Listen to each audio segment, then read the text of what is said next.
painted on the wall. That's my last duchess painted on the wall, looking as if she were alive.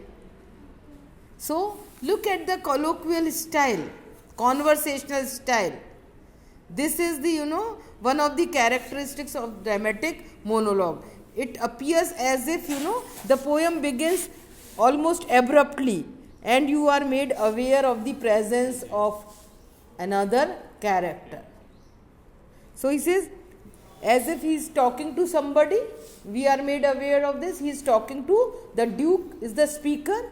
Duke is the speaker, and he is talking to the to somebody. And who is that somebody? Here he is the messenger of a duke who has come with the proposal of marriage, remarriage for the duke or the duke. He says, "That's my last duchess painted on the wall, looking as if she were alive." So, the last duchess, because she is no more, no more, and there is a painting on the wall of the duchess, and this is the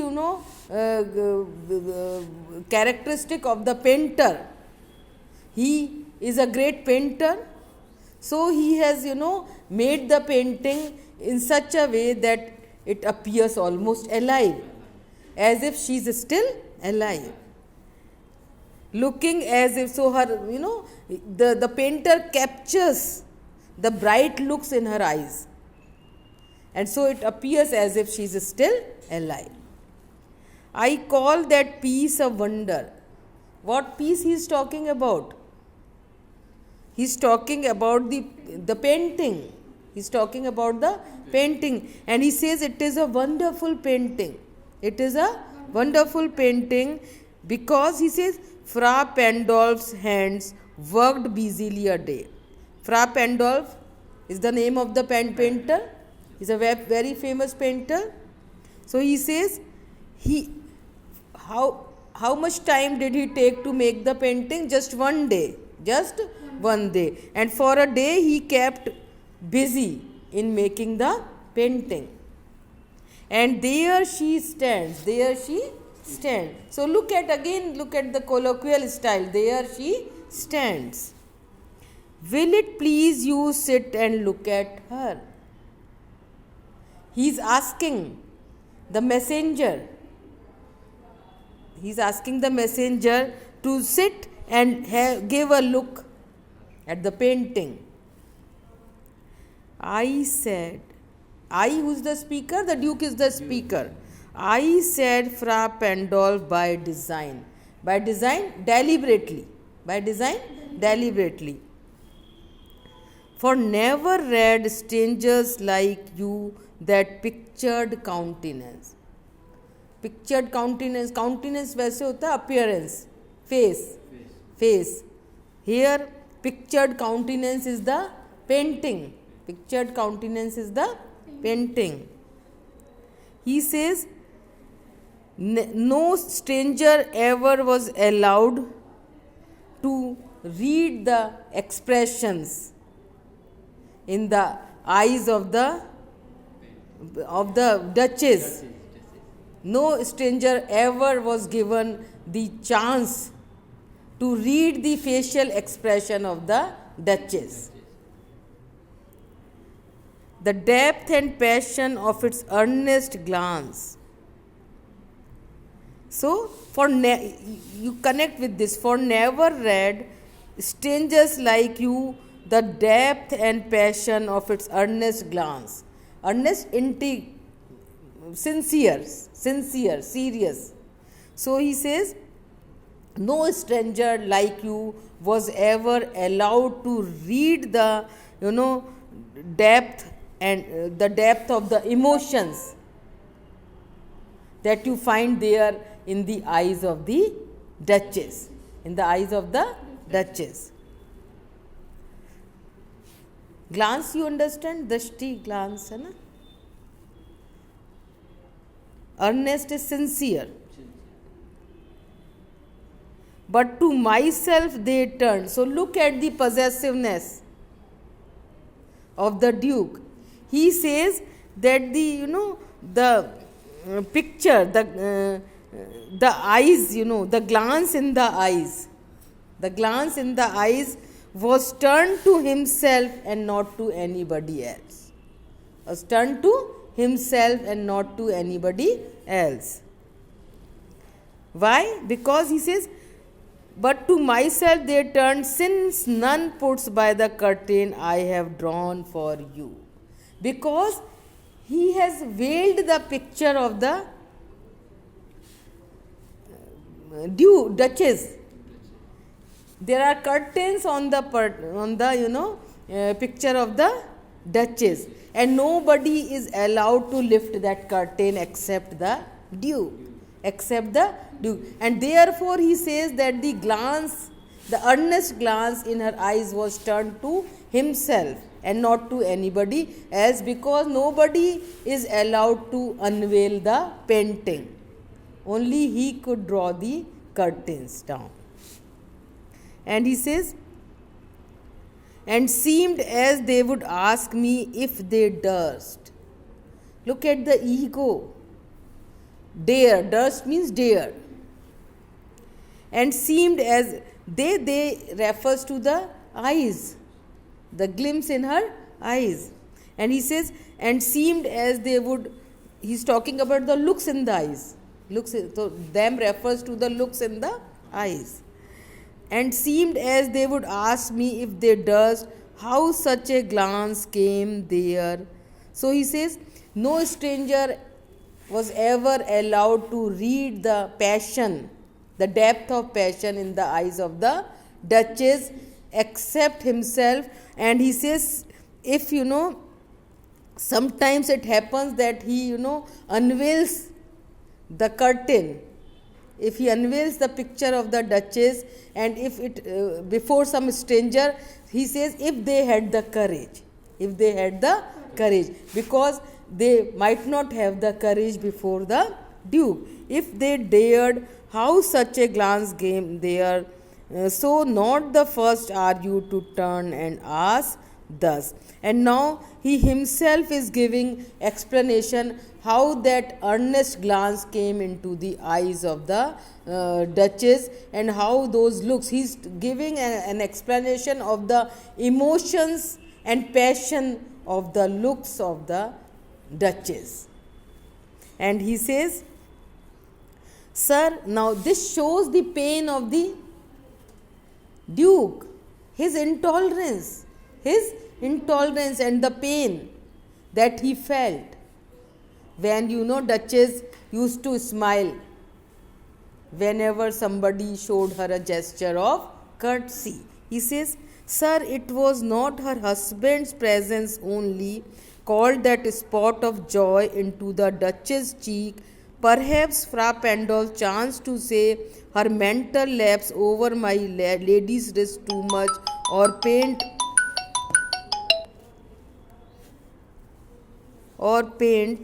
much never hoped to reproduce the faint half flush that dies along her throat.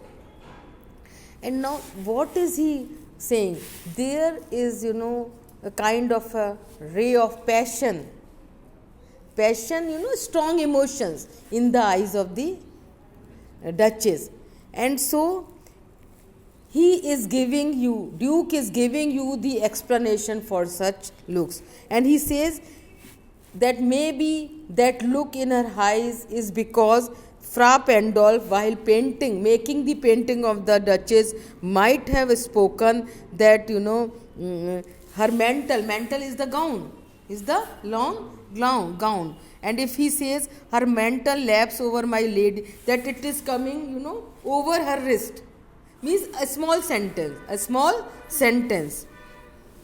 Or paint must never hope to reproduce the faint half flush that dies along her throat. Such stuff was courtesy, she thought, and cause enough for calling up that spot of joy.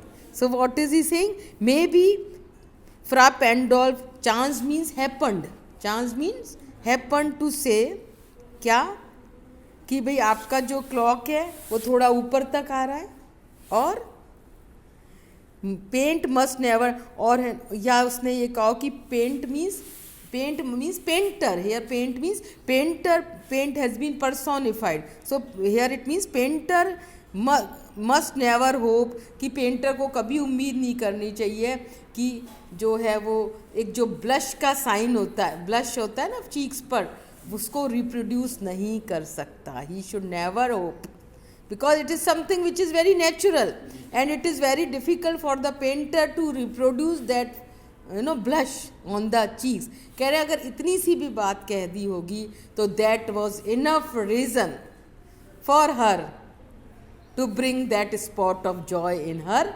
eyes. आया समझ में? So he says, so it was not just her husband's presence, see his jealousy. Says anybody like the painter or anyone, any stranger, had he shown a line of gesture, a gesture, she would have taken it in a very jovial manner. Such stuff was courtesy, she thought. She thought it just a matter of courtesy. She thought it's the way somebody appreciated you and you are responding to it with a smile or say with something, with a sentence. She regarded it a matter of courtesy, and definitely it is a matter of courtesy. But he says, for call, she had a heart, yes, she had a heart. Such stuff was courtesy, she thought, and cause enough for calling up that spot of joy. She had a heart, how shall I say, too soon made glad. So she could be made happy easily. So that is why he says, how shall I say.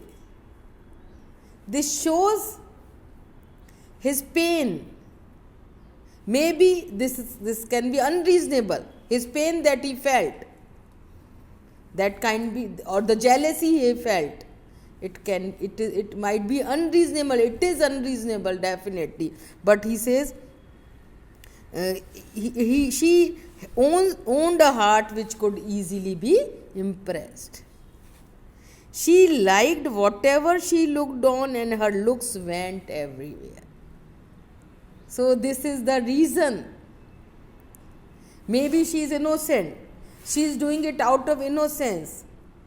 She is a very simple-hearted lady. But because he is jealous, he says she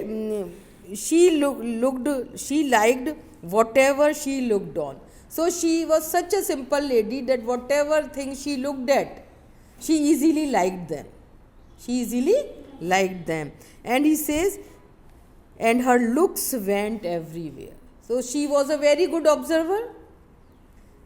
Her looks went everywhere, but the Duke is using it in other sense, in the negative sense, that she used to look at everybody. Her looks went everywhere.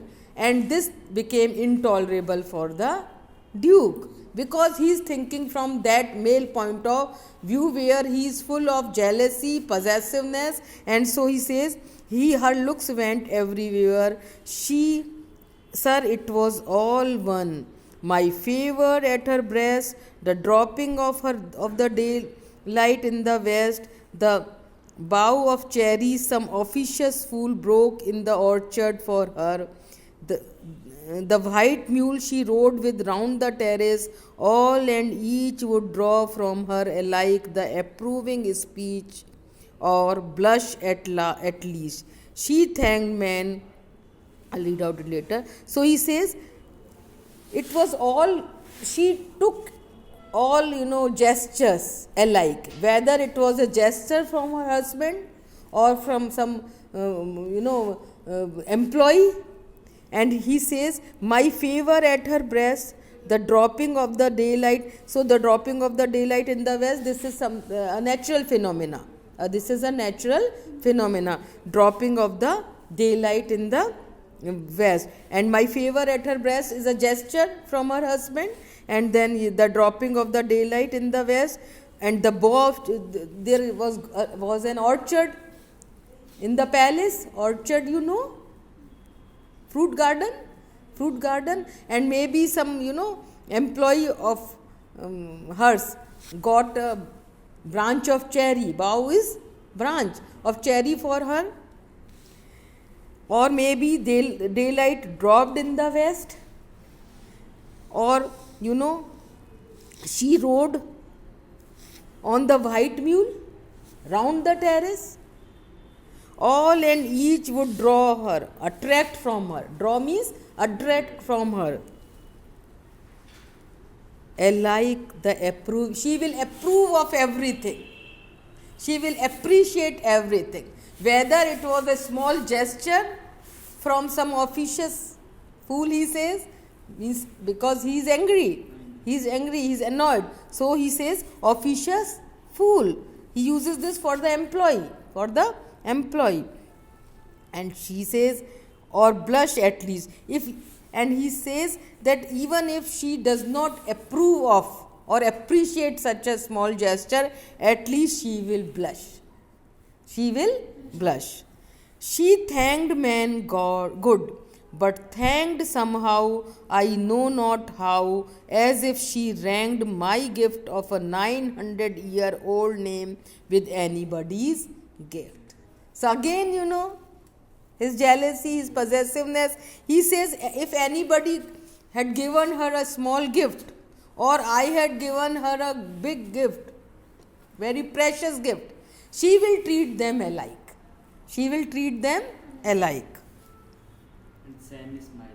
With the same smile. She will welcome with the same smile. So, and she will treat them equal. Ranking means she ranked my gift of a 900-year-old name with anybody's gift. She will rank equal anybody's gift and her husband's gift. Who would stoop to blame this sort of trifling? Trifling means stooping too low.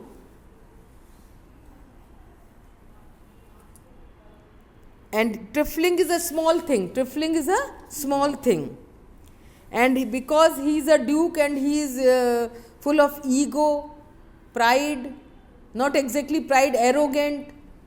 Pride is a positive word. He is full of arrogance, full of, you know, male ego, male chauvinism, ego. So he says, he calls these gestures, small gestures of courtesy from the side of her wife as a sort of mean thing, small thing. And he says it would have been, you know, for me it would have been a matter of insult that if I would stoop, झुकना too low to ask her not to do that. कह रहे इतनी छोटी बात के लिए उसको मना करना मतलब अपने आप को झुकना है. And who would do that? I never, you know, tried to stop her, because he says that would have meant stooping too low. Stooping, तो वो भी he regarded it as a matter of insult. If he would have asked her not to do these things.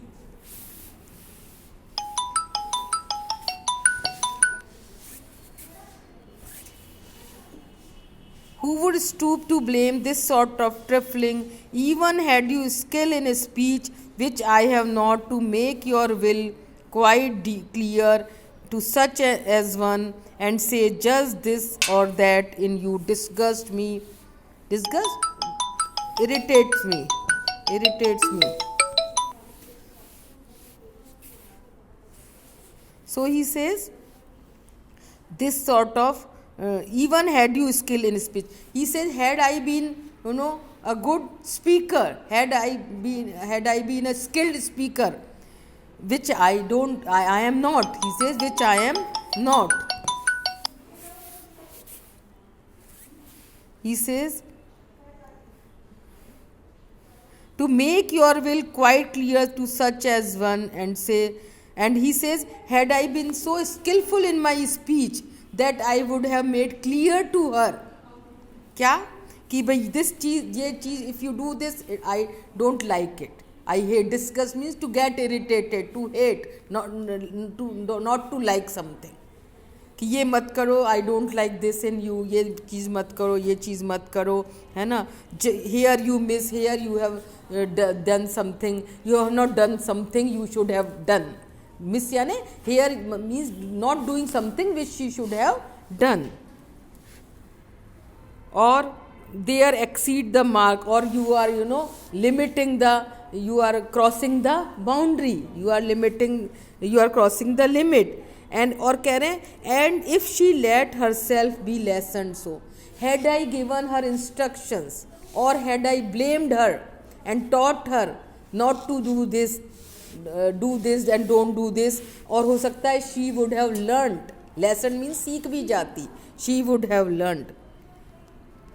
Nor plainly, and if she let herself be lessoned, so nor plainly set her wits to yours, forsooth in truth,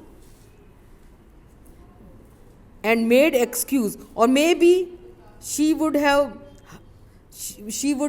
learned the lesson, but not fully as he had desired, So that means plainly set her wits to yours, means doing accordingly what he had wanted. Maybe because there she might be lacking, she might have learned the lesson, but still she might be lacking, she might not be perfect in doing whatever he asks him to do. In truth, और कह रहे हैं अगर वो बहाना बना देती, made excuse यानी बहाना बनाना, even then would be some stooping, then also it would have been some kind of stooping, bowing too low, झुकना, submit is a kind of a submission that he thinks, झुकना. what he means to say कि वो मान लेती, सीख भी जाती, फिर भी जैसा मैं चाह रहा हूँ वैसा नहीं कर पाती पूरा, तो और फिर वो बहाना बनाती. तो कह रहे हैं सही में ये भी एक तरह का झुकना हो जाता. Stupid. So full of ego, full of arrogance. And I chose never to stoop. Look at this word. You can quote this line in your if a question comes on the discussion of the character of the Duke, you can quote this line. I choose never to stoop. Never to stoop, झुकना. He chose never to stoop. Oh sir, she smiled, no doubt, whenever I passed her, but who passed without much the same smile? So again look at the words he is using, the tone of the words, the tone, the significance, the meaning, the tone. They are suggesting his intolerance for the lady, the temperament that she owned. Says she smiled, no, she used to smile, no doubt, whenever I passed her, but who passed without much the same smile? So this is his pain, jealousy, possessiveness. He says, no doubt she used to smile whenever I passed her, but who passed without such a, so she used to smile at everybody. So she means such a simple lady. This grew, I gave command. This habit of her grew gradually. And he says, I gave commands, then all smiles stopped together. This signifies that he gave orders to kill her. That's why all smiles, that her smiles stopped all together. There she stands as if alive, as if she is still alive. Again he is, changing the topic. First he gives the reason why she is no more with him, and this by showing, by saying all this, he is giving a kind of an indication to the temperament that he owns. And he says in future also, if the lady comes, if he gets remarried, what he is going to expect from his second wife. He says, there she stands as if alive. Will it please you rise? We will meet the company below. Then I repeat, the Count your master's known munificence. Munificence is generosity. Munificence is generosity. So he says,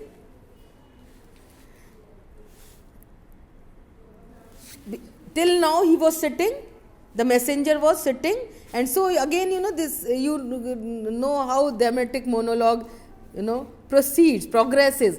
He says, as if he's talking to the messenger, he says, will it please you to arrive? Now he asks him to get up. Duke asks him to get up. We will meet the company below then.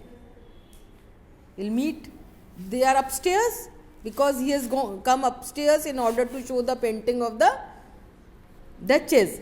And now he says that we'll come downstairs and we'll talk further about the proposal. And see his greed for the dowry. This line shows, I repeat, the Count.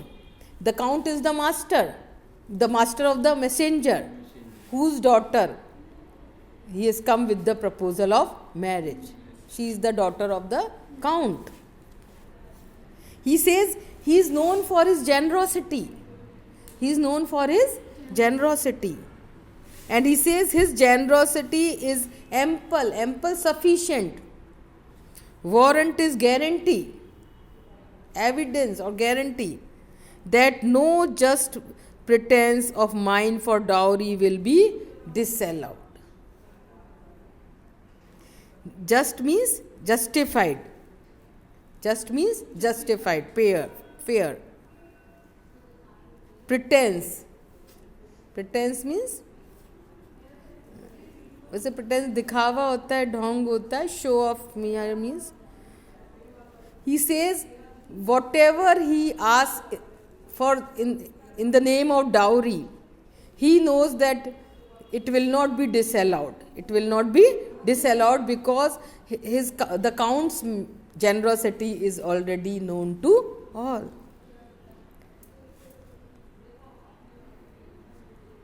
And no just pretense of mine.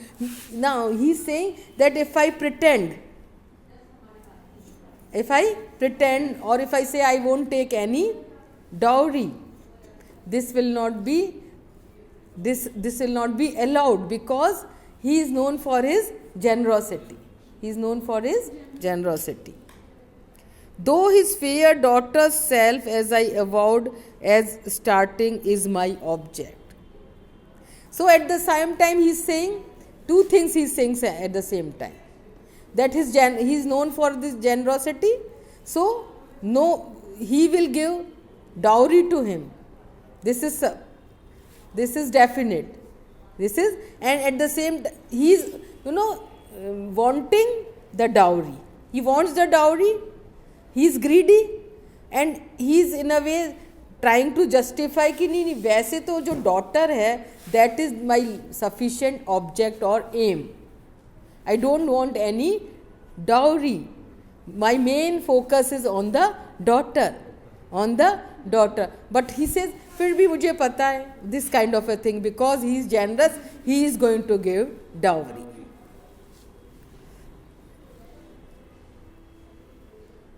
Nay, we will go together down, sir. Notice Neptune, though taming a seahorse, though a rarity, which Claus of Innsbruck cast in bronze for me.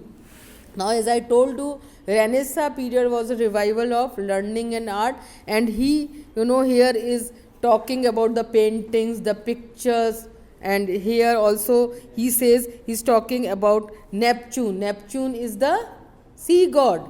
Neptune is the sea god, and there's the painting. There's the there's a statue cast in bronze, and who has made it for him? Claus of Innsbruck. Claus of Innsbruck has cast a statue where the sea god has been shown taming a seahorse. So this is a statue. So again, and he says this is a rare thing. So he is, proud of his possessions also. He is arrogant about his possessions also. There is a kind of an, ostentatious show of the paintings that he owns. And he says, though it is a rare thing, and he says again, because they are upstairs, and he says we will go together down, and there you will notice that statue, Neptune, the god of sun, taming the seahorse. Neptune, I think, is the god of sea god, yes, god of sea. Neptune is god of sea. So he says, I'll show you the statue where Neptune is the god of sea. He is taming the seahorse. Taming, controlling the seahorse.